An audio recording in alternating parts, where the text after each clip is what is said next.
Price the Lord. இந்த நாளிலே தேவன் நமக்கு கொடுக்கிற வார்த்தையானது உபாகமம் 28வது அதிகாரம் 7வது வசனம். உனக்கு விரோதமாய் எழும்பும் உன் சத்துருக்களை உனக்கு முன்பாக கர்த்தர் முறியடிக்கப்படும்படி ஒப்பு கொடுப்பார். உனக்கு விரோதமாய் ஒரு வழியாய் வந்தவர்கள் 7 வழியாய் ஓடி போவார்கள் என்பதே. ஆமென், ஆமென்.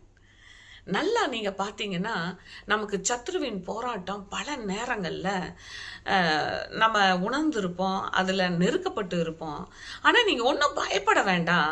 அந்த சத்துருக்களை தான் கர்த்தர் என்ன பண்றாரா, முறியடித்து நம் கையில ஒப்பு கொடுப்பார்.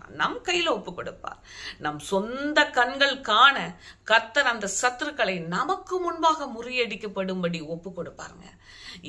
இந்த ஆசீர்வாதம் எப்பேற்பட்ட ஒரு மகிமை இது சொல்லுங்க பார்க்கலாம். நம் கண்கள் முன்பதாகவே நம்மை பரிகாசம் செய்த கூட்டமாகட்டும், நம்மை விழத்தள்ள பண்ணின வல்லமையாகட்டும், எல்லாமே முறிந்து விழும் பொழுது அது எவ்வளவு நமக்கு பெரிய ஒரு விடுதலை, கர்த்தர் நமக்கு கொடுக்கிற ஜெயங்க. இந்த நாளிலே கண்களை மூடி நம்ம ஜெபிப்போமா? எங்கள் அன்பின் பிதாவே, இயேசு கிறிஸ்துவின் நாமத்தினாலே ஜெபிக்கிறேன் தகப்பனே.